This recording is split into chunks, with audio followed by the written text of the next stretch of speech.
I'm Logan Crawford, and right now on Spotlight, we're delighted to welcome back a favorite guest. Her name is Sinko. She is a master weaver of whimsical narratives whose books Blossom and the Dragon and Blossom and Their Friends, as well as the soon-to-be-released Blossom and the Lair. They transport readers to the village of Tigra, where the allure of the unknown forest and elusive dragon within it set the stage for tales of bravery and companionship.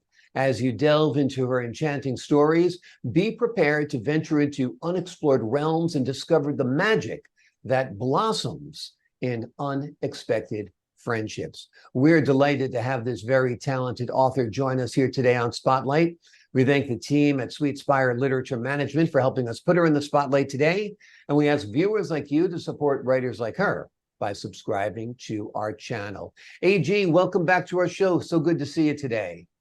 Excellent to see you too, Logan. Thank you for having me. Oh, my pleasure. As I was writing this lead in to you, talking about your books, I wrote about friendships blossoming. And I was wondering, is that why you named the character Blossom? Because she actually blossoms during the course of her adventures? I'd like to say it was a conscious thought, but it was not. But it worked, you know. Yep. It felt good even after I wrote the book. So Maybe your mind was working on a subconscious level or something you weren't exactly. even aware of. Yeah. That's how it is when you're a writer. The words just pour out sometimes, and you don't know where they come from. You don't know where the story comes from, but that's what inspiration is all about. We've talked before about Blossom and the Dragon and Blossom and Her Friends, and you've got a new book coming out, Blossom and the Lair. But let's set the stage for the folks at home who might not have seen our earlier interview. What is the Blossom series all about? It is about friendship. It is about understanding somebody who's a little different than you, and adventure. Let's go out to meet new friends. Let's go out to kind of set the record straight as opposed to believing hearsay.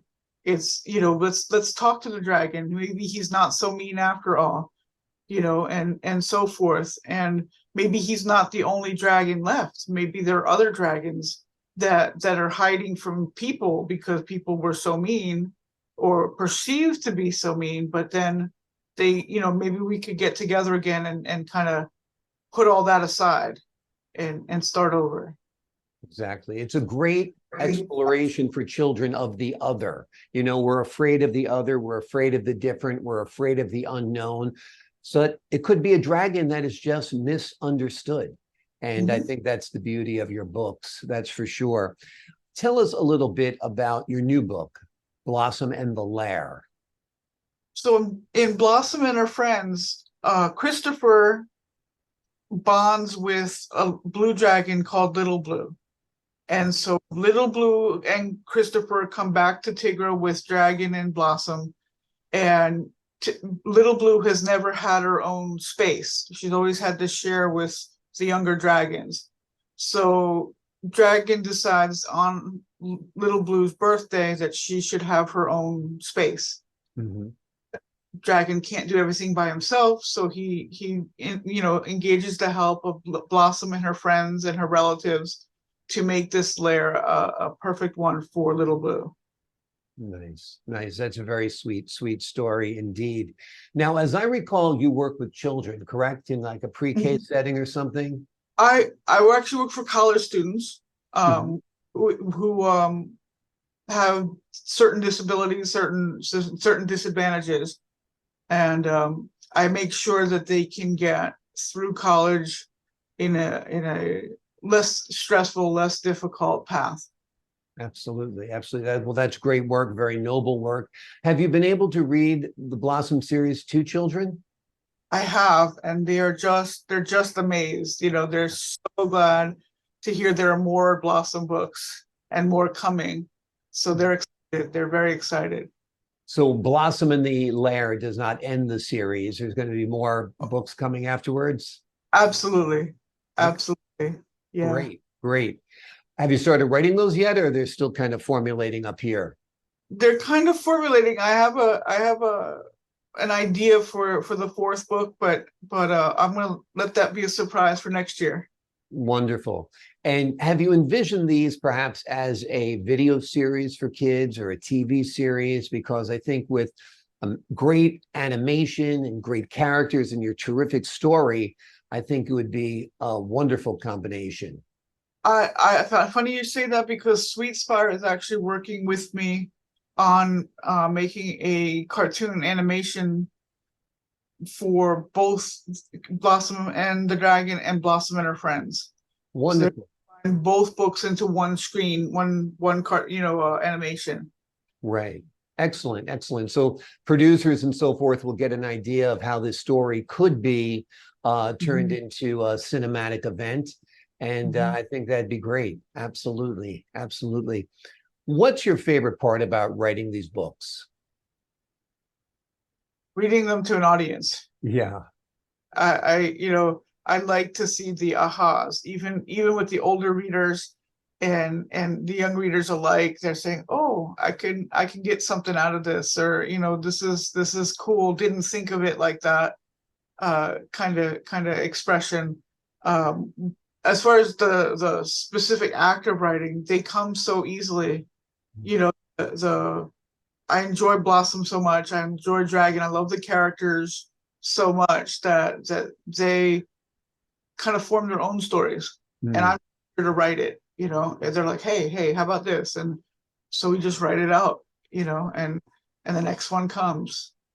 absolutely. Absolutely. Tell me a little bit about the illustrations in the book. They're quite wonderful as well. Oh, my cousin from Hungary. Her name is Fatima Iles, and she trained in art school, but she lives in Hungary. She lives in Budapest, just outside Budapest, Mhm. and it's very hard right now for artists and civil servants. And so she did not have a lot of work before.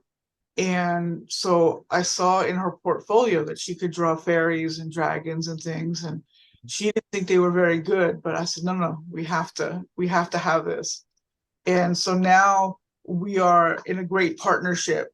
I feel we're in a great partnership where she can just read the text and draw the pictures spot on, and even better than I had ever imagined. So I just let her run, you know. That's wonderful. I love the fact that there's a family connection, an international connection, and it sounds like a really fun collaboration that you get to share your text Yeah, with her. She gets to share her pictures with you, and then they all come to life in your books.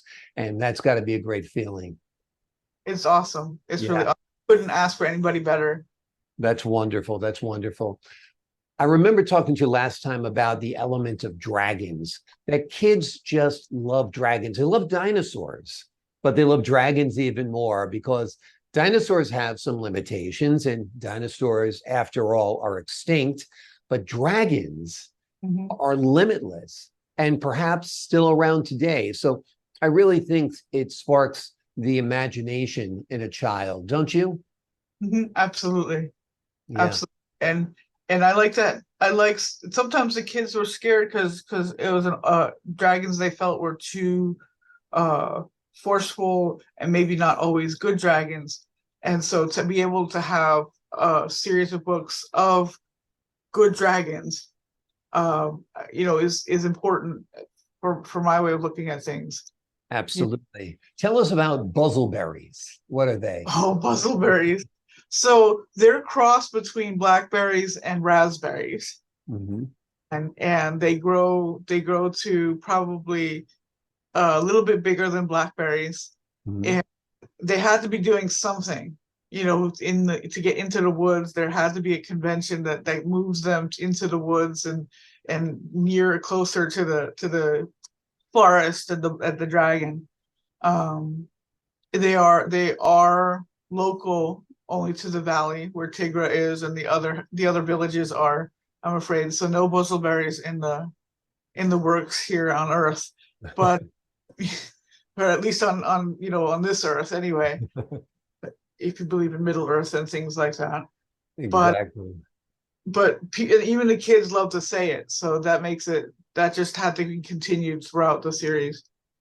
Exactly. That's what it's saying. A word like that, kids just love saying it. Again, you've tapped into their imagination.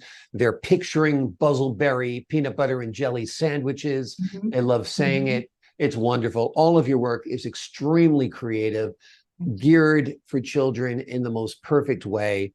The name of the books that are in publication right now are Blossom and the Dragon and Blossom and Her Friends.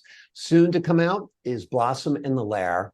And then the series is taking on a life of its own and will continue to grow thanks to the creative talents of A.G. Sinko.